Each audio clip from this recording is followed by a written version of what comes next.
اللهم صل وسلم وبارك على محمد وعلى آل محمد رسولنا النبي الأمي المبعوث رحمة للعالمين، خاتم الأنبياء والمرسلين، نور هذه الأمة وضياؤها وشفيعنا يوم الحساب. سڵاو هاڕانی خۆشەویست بەخێربێنە بە ڤیدیۆیەکی تر لە فیفا 23 و لە پارتێکی تری کارێرمۆدەکەی کە بە ناوی عەبدوڵڵا دروستم کردووە، پلێرەکەی لە ڕیاڵ مەدرید. جا هیوادارم ڤیدیۆکەتان بەدڵ بێت و چەند ڕۆژێک دابڕابین لە فیفا 23 و مەجالمان کەم بێتەوە بۆنی کار و کاسبی. هیوادارم گلەیتان نەبێت و ئەها مامە هاتووینەتە ڕێزی ئەها چواریێزان هەڵە بژێن بۆ پاڵێوراوی باشترینی مانگ. ئێتە ئیشەڵا ئەبینە باشترین یارزانی چامپیۆنز لیگیش. با زۆر درێژی بێنین گەشتینە تیاری چامپیۆنز لیگ 9 خاڵمان هەیە و بەرزترینین. ئەگەر ئەم دویاری چامپیۆنز لیگ ببینەوە ئەوە سەرەکەین بە خولی داهاتوو بە دڵنیایی. جا لایک و سەبسکرایب لەبیر مەگەن. هیوادارم بە دڵتان بێت و ڤیدیۆکانمان ئەکتیڤ بکەن و ئیشاڵڵا بەردەوامە بین بە پێیمەجار هەر چەندێ پێم بگرێ ڤیدیۆدانم لە سنەوڕەنەر و لە فیفا و لە یاری تریش. با بڕۆینە ناو یاریەکە و دەست پێ بکەین. وەکو سەرەکیمان لێ هاتووە نەتەجەی ڤینیسیۆس. جلەکانیشمان ئایبی نییە. زام جلی ڕەشی دیار لەخۆ حەزم لەو جلە ڕەشەیە. ئەمە جوانە بەخوا لێیەکەچن.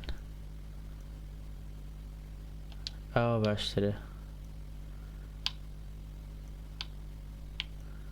تا هەرەوەی باوە ببێ. جا جەماعەت پێتانن باشە بیکەین بۆ وەرڵد کڵاس کورە هین لینجندری. با یاریەک بیکەم زین چییە بێ هەرەوە نییە دۆڕین. یاڵڵا با بڕوا بەس عەبدوڵڵاکەم. ئەمە نییە بڵێ تۆزێ ئەگەر بە یاریزانەکان تریش بە دەست خۆ بێ ئاساندرە بۆ گۆڵکردن هەوڵەی پاساتی توانێ. ساحەی خۆمانە و با دەست پێکەین. ئەوکی هەڵیان واستیوە کاسل میروێەوە بم. جاجە مەعدوەک لە ڤیدیۆکی پێشوتم بەخێر بێنە بۆ یاری نێوان ڕیاڵ مەدرید و شاختەر. وازم شاختەرێ. وەک لە ڤیدیۆگەی پێشوتم خۆی یاریزان نەکڕێتەوە، نەک بڵێن یاریزانەکان هێناوە. زۆر یاریزان هێناوە، حەکیمی هێناوە، ڕاموسی هێناوەتەوە و ئەو شتانە. بسمیلا بەناوی خوا و بەدەست پێ بکە. کامێراکەی بکەینە ئەم جۆرەی ترکوانێ.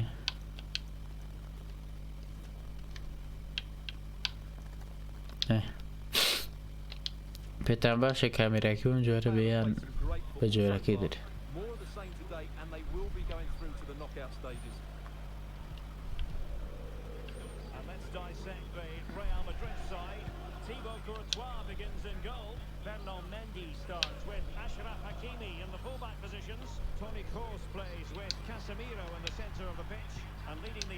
دە پاس بەرەوە.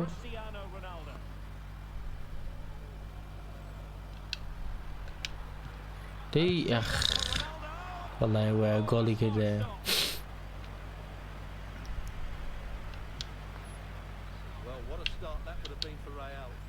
دەی بڕۆ. ئای لەو فەنە نەیگرت. ئەویش فەوتانی ڕۆدریگۆ.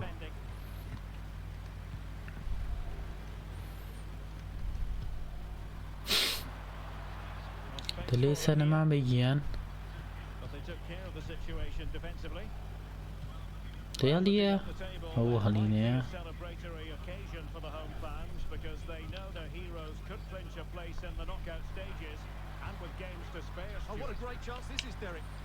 گۆڵە گۆڵە ئەی بژیت. حراکەیەکێ سوو کریستیانە ڕۆناڵدۆ خۆشی لویایە بابێ کوا کوا بۆ نەهات. باڵڕێدی ئەوەتە ناوەڵا ئەوەیش نییە. هەدڵی ێشان نەهاو وسەی جمهورچیمان بۆ ئەکات. بین بە یارزانێکی زیرەک تاوە. زۆر ئەو جوانش نەبوو بەڵام خراپیش نەبوو.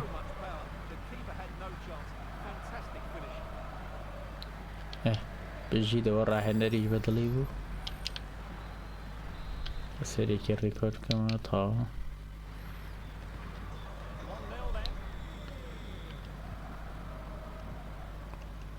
نێڵی بڕوە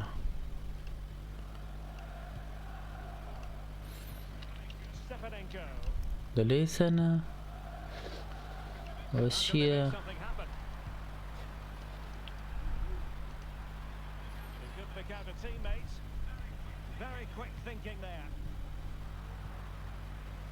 ئەخ شاد حەییەینە ڕۆی بوو.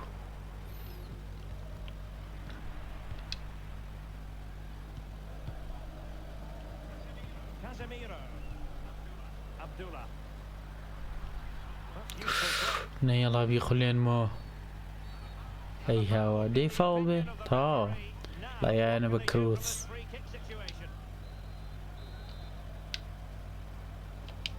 ئایی زۆر ڕۆشتم ئەبێ کە داوای تۆپەکەت نەڕێی.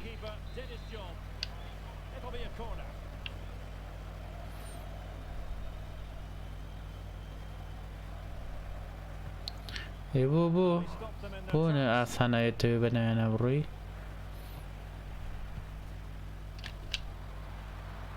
دەبێڵە لێیەم میلێ جوانی وێناوەز نەیەڵە نێڵەنەوە قوربانە تا کۆرتواشمانەیە وێنە ئاسان گۆڵمان لێ ناکە. ئەوە کێ بوو لە ئەوان کاوان فکیکا بوو جوان سەیرم نەکرد لەو کاتەیە نەیافرۆشتوێ دەی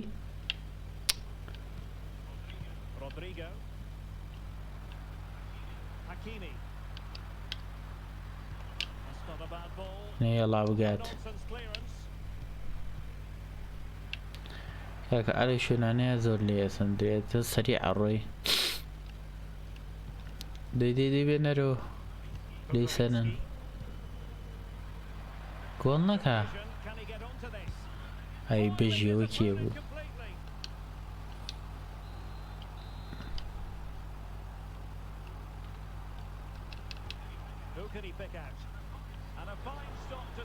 بژین مامڕۆم پێشەوە ئێستا تۆپم بۆ دەرەکەن.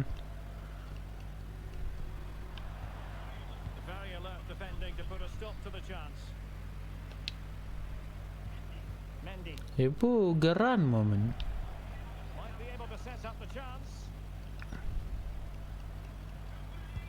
ئەو گۆڵ ئەو چی بوو گۆڵ نەبوو لی نایەتەوە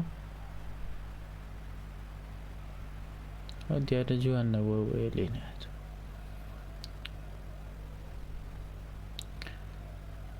دەیوەرە مامی گیان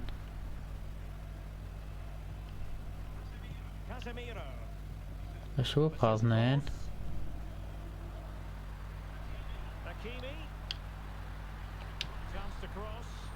ئەی هەوا لەو کە لێی سەنە دەی بەس بیگەڕەرەوە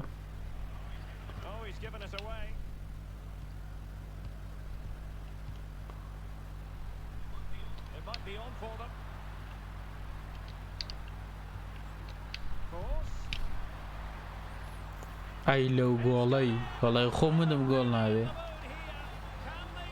ئەها سوو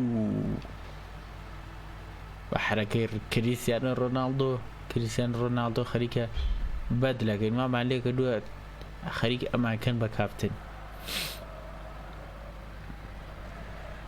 های بژین سەید هەوادار چیمان بۆکە دووریش بوو ئەها لە کێوکە لەمان لێیاوە ئەی بژیت کەلەکانیشی هەری ڕۆناڵدۆ بوو بۆ نەوەیەکە ئەمە دوو هاتریکمانەوێ دەقەی چلویەکە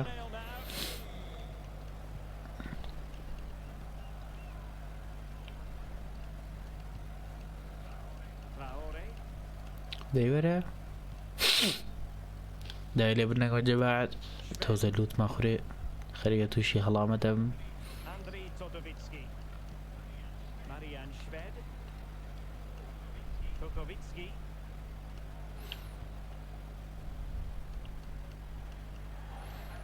Taras Stepanenko. And a chance to whip it in here. دليسنا Magnificent defending. أو جميع كم There تاو goes the half-time whistle. Well, a bright and positive performance so far. بجيت Interested to get your take, Stuart. And they get the مان سيتي برابر دورتموند يوفنتوس يكي هي وميلان يكي هي وباش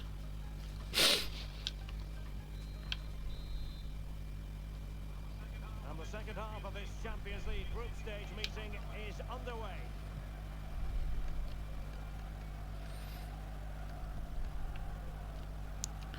أبو كويتي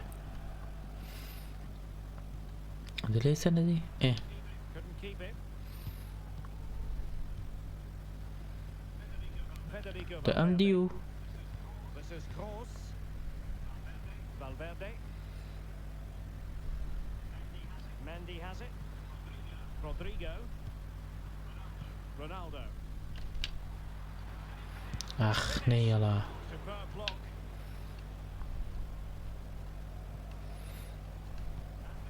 Andriy Todovitsky.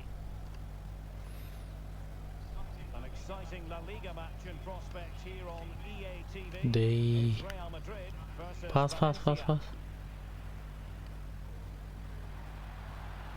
برو كريس And considerable space afforded Real هاي Madrid. يك دقيقة تربي راية تزوج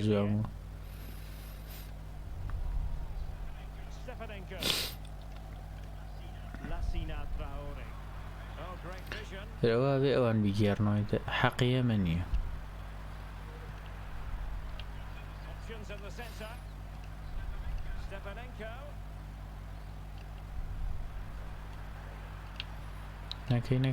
نكي أي بجيت Well, able to close down the shot.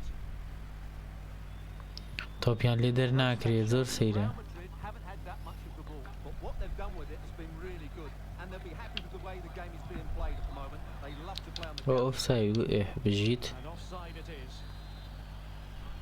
Time for a change then.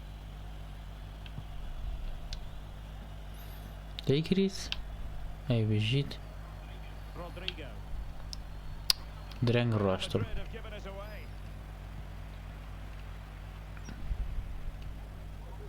Bogdan Mikhailichenko. Long way out there. كرواتشون جولا كريه Well, we gave it the big build-up, but he didn't quite deliver on his promise. Valverde. Mendy has it. Abdullah. ها أي بجيت دي برو درنا شي لقال أنا A good challenge to bring سريعينية أو سريعين شيبو بيا بكم Kroos. لا ينام زانية دي Working بمن away, looking for an opening.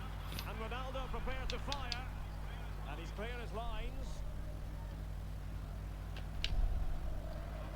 And now رقور كاك بو خوتي تبرتوب ability to keep hold of the بنجا ball توب there. مليو كابلا قلتي The conditions look pretty good for the counter-attack. أي بجيت Takes it on. No way through. بيجري هو ناتشي بوي Happy to take on the shot. A promising looking attack, but comes to nothing in the end.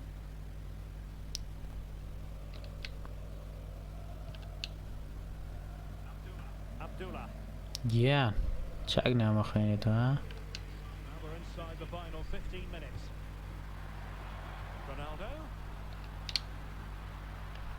عيني يلا Defending following the cross. اگر طبقه لقاچ نبيت او دگمه بكيك شولي او فينيسيوس شو او بو كسأل شولي جا طبقه قراو هم بتام كلم طبقه قراو هلو كلي جليا زانه Spot on with that challenge. نكي The referee has given the advantage to Real Madrid. توزي مراوغه كين هاي لو مراوغه والله او يرزاني تتلي تيغام Now potential danger. 8.4 بەرزتر بێ باشترە Magnificent defending. یەکاکەوە کەی بۆ منە Well, Real Madrid fans have enjoyed this. A dominant performance. You've بڕۆ got to دێ say, بڕۆ بڕۆ Stuart. بڕۆ بڕۆ Yeah, this has been a good performance. They've looked really sharp going forward and they've shown a lot of energy. They'll certainly be ئەخلو تۆپە up to now. زۆر جوان خولاوە بۆیە گۆڵەکە بەس ئەو لاتری کرد ئەو بەنزیماژە کورە قڕوە سەرتان کێ منافەسەیەماناکە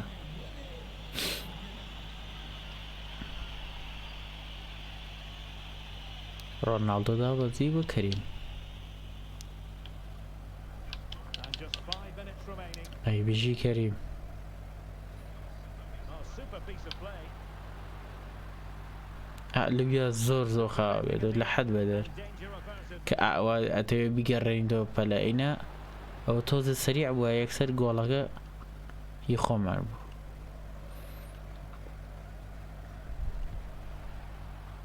Well read to win possession back.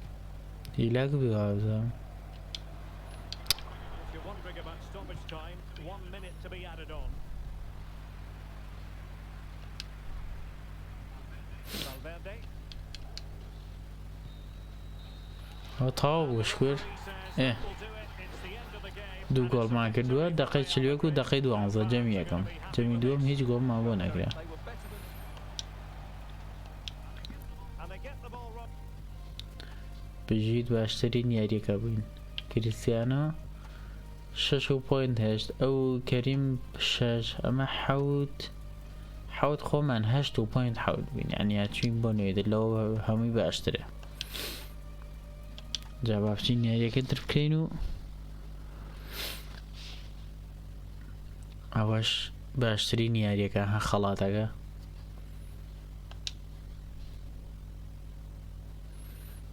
بژیت با بڕۆین بۆ دووەم یاری چامپیۆنز لیگ بڵێن لەم ڤیدیۆ دەومی هاوڕاتنی خۆشەویست گەشتی نێرە بووین بە باشترینی مانگەکە ئەوە خەڵاتەکانێنێ ئەمانەش هەواڵەکانی ترین تۆزێ سکیل پۆینت و ئەو شتانەمان وەرگرتەوە بۆم دانا و با بڕێن بۆ یاریەکە جەماعەتی خۆشەویست گەشتینە دیاریەکەی تری چامپیۆنز لیگ رۆدریگۆ وێڵکەم بۆینس ئەوە نازەم یعنی چی مەی دووەمە چییە ئەوە شوێنێکی ترەوە مەشینەکەی یەڵا با بڕۆین با لە بێرینەکەم یەک سەیڤی بکەم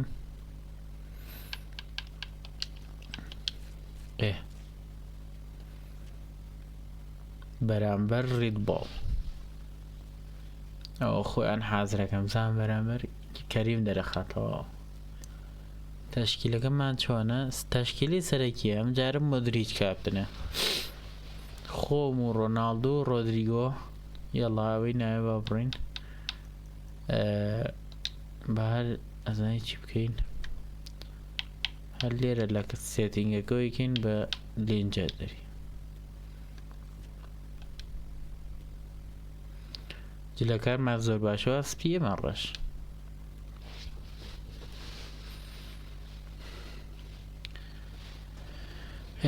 ئەوە گەشتین مۆدریچ کاپتنە بۆی وا دەریخە ئەمجارە ساحێکیە بەخێر بێن بۆ یاریەکەی نێوان ڕیدبۆڵ و ڕیال مەدرید لە چامپیۆنز لیگ لە ساحەی ڕیدبۆڵ ئەخوا پێمان بە ڕیدبۆڵە هەر نەڵێن نازانێ هەر لە خۆیڵێم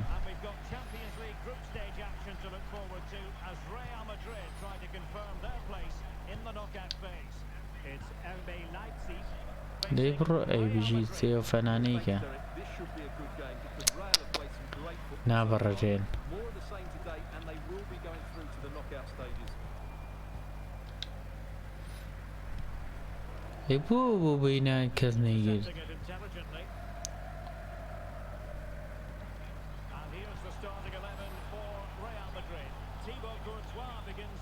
ئەو چی هەواڵانە لەخوا ئەوە ناوی یارزانی شتەکانەوە ئای برا لەو شوتەی ئاوا بڕۆ گۆڵەکەن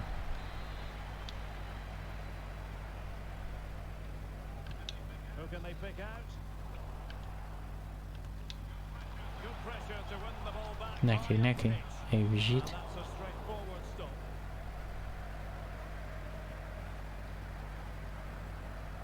نيفوتين يلويا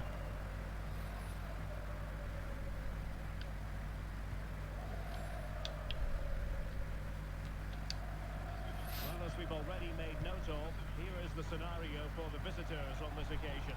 Stuart, can they secure their زوري place in the بيشخص knockout stages? Well, only a point needed, but it's vital they don't sit back here. They have to be positive and play on the front foot.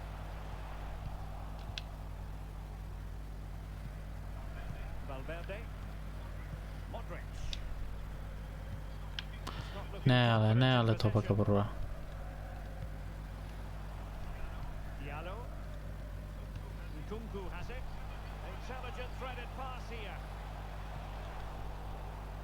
أي بابا سي اللي كيوم خيالم لي يرزانك خم نامي That is, it's far too easy for the keeper. دلي وقرا هو وصا Another successful intervention, winning the ball back.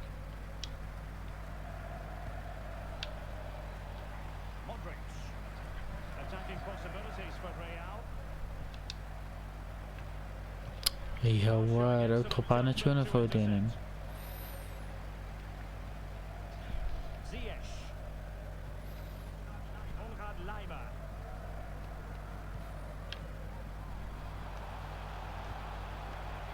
Dani Olmo. نكي Sky's ball. أي هوار وشون قولي نكر غلطي خويبو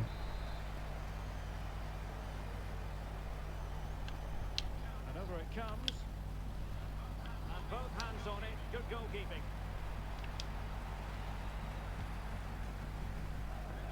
Federico Valverde. تبرو قولك The ball confidently. أي لو قولك كره بعبز خود يا محل خور راد نگشتين تو قناغي باشتري مانگ ورگدين خلاتي باشتري مي مانگ This is absolutely سي چون بو يقرنه تو يخلينه تو آووي great individual goal. Brilliant from ها ولا والله باشتري نيزان ما ندر شو هم زانونا زخمين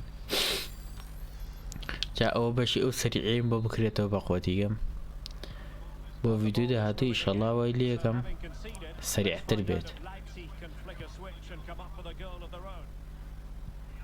Diallo. On the ball, Schlager. David Raum. Schlager.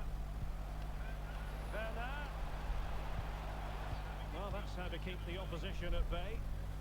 برو And space for them here on the flank. ها Opportunity.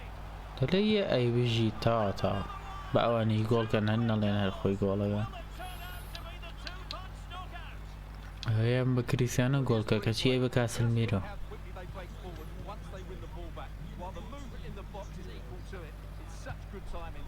What a goal. زرديكيش من هي لا ليغا باهر بزارن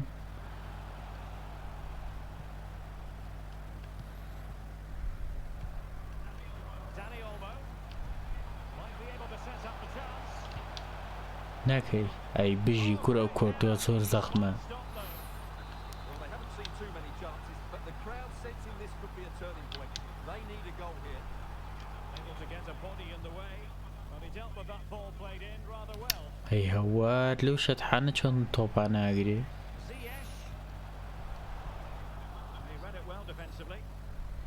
دالية بو بيشي نخست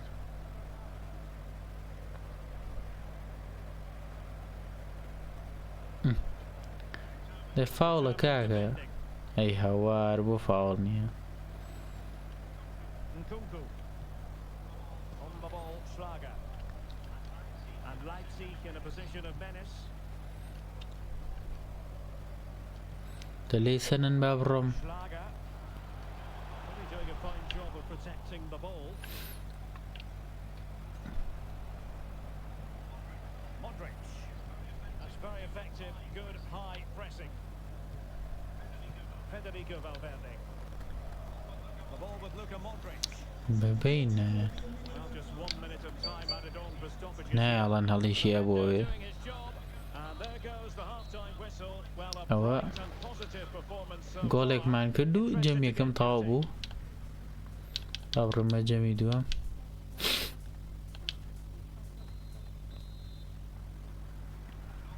And off and running again after a dizzying first-half performance by Real.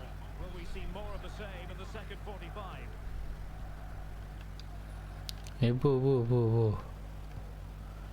بۆ ئیفەوتێنم Schlager. It's with Lukas Klostermann. Excellent. نێڵی بە قوربانم بیگرە ئەو گۆڵ نەبوو گرشتی وای گێڕێتە زۆر عەجیبە Well, that's such a good save, isn't it? How did he keep ئەوە that? کەریم هات Time for a change then. ڕۆدریگۆ داوەزی Take it short.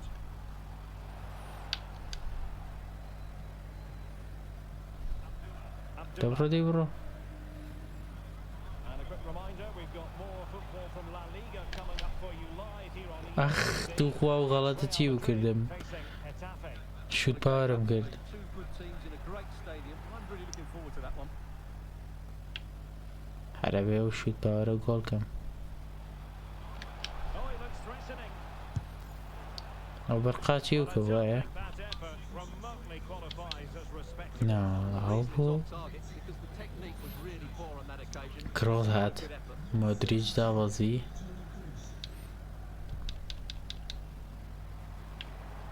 دەوەرە بۆی کاکە ئەوە چی بوو And it will be a free kick Foul. to Real Madrid.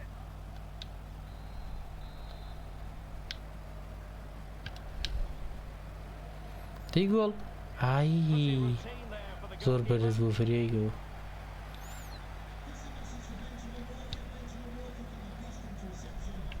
We can get more details on that injury. دەرناچی کاکە وەڵی نازانم چی لێکەمە لەوانەیە Jeff. Oh, horrible injury to his shoulder there. Landed right on top of it. Sore, but he's tough and I think he'll carry on. Cheers, Jeff. Well, not quite what he wanted to do with the pass. دەیبێ بەیەکێ باوەدەوە دەبێنن Certainly dominated the ball, as you can see. Yes, they've played well when going forward, but it's been their ability to regain the ball which has made them so hard to play against here, and it makes them such a good team. It's been ناڵێت brilliant ئێ performance هی so far. خۆمانە Throw-ins given. ێ بۆ وەڵی بۆ مەڵێەوە Away.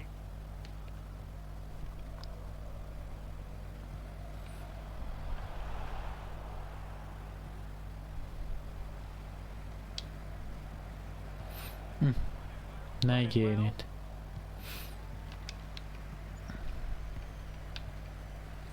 دەرەجەی چاکی لێشکانم Ziyech. دەی ئێ On to Benzema. ێ باشە لێوە من چوزام تۆپیاە بە من وەڵی هەر خەیاڵم لێنەوە Teammates around him.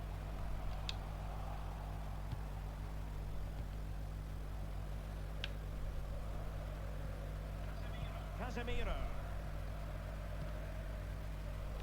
زۆر بەردەمەگری ئەو کابرایە ئەوی لە سەریعەکەیە کۆنتڕۆڵی وە ناکرێت 20 minutes to go in this one.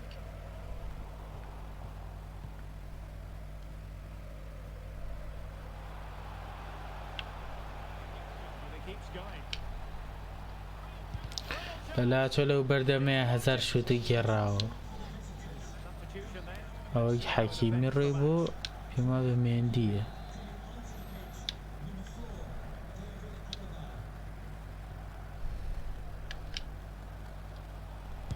Making sure it didn't get ناڵێ شوت پاوەرەکە مامە well, high ئەو quality کۆتۆپەکەەوە defending. چی بوو And there the attack ends for now.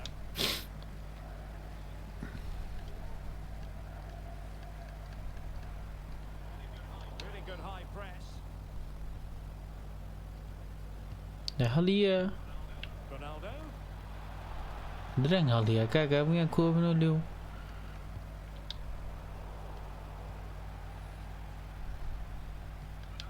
Ronaldo.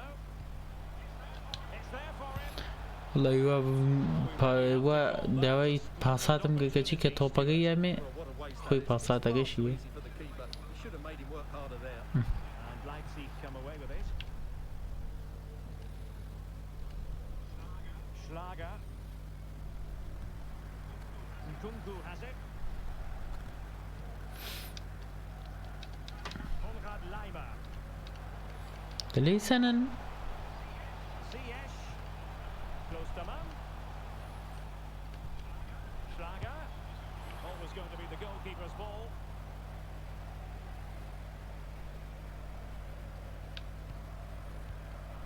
Valverde. دبر الشيريان دبر رانا رو والله هزيت أنا معه Determined defending. فاولو Referee blows the whistle. It is a free kick. And time for the change. دا now. 2 دقيقة معينة داوي دابزين مگر هزيت أنا معه ولو كاتانيا زور مصابة به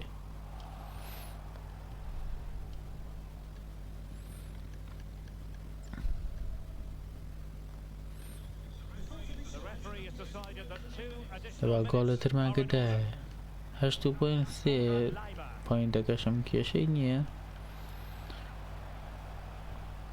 ئەوە تەواو بوو Takes aim. دقەی نەوەی گۆڵیان کرد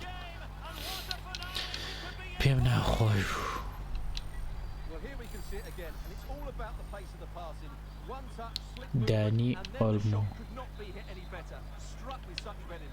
Great goal. تەواو ئەوە ئەمیاریشمان بردەوە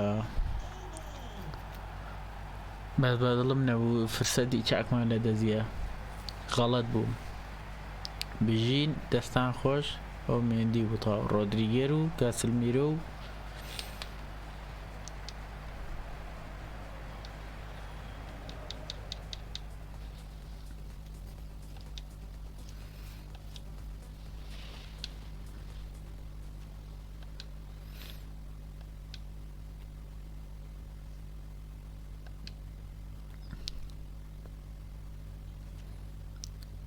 هاوڕێیانی خۆشەویست هیوادارم ڤیدۆکەتان بەدڵ بێت و لایک و سابسکرایب لەبیر نەکەن ئەمەش گەشتینە کۆتاییەکەی وەک بینیدان چون بۆ خولی داهاتی چامپیۆنز لیگ هێشتا یەکمان ماوە بەزێمە بە دڵنیایی وەکاچین ئەوە لە لالیگەش ئەهان 32 خاڵوانەیە و سیلڤا FC 33 بارشەلۆنە 26 یعنی زۆر کەمە و جا ئیشەڵڵا ئەگەر حەستان لێ بوو پارتی زیاتر دانێم بە پێی مەجال و تا ئەگەینە فیناڵی چامپیۆنز لیگ تا ڤیدۆیەکی تر و پارتێکی تریش خواتان لەگەڕ هەر لە سەلامەت و خۆشحاڵ بن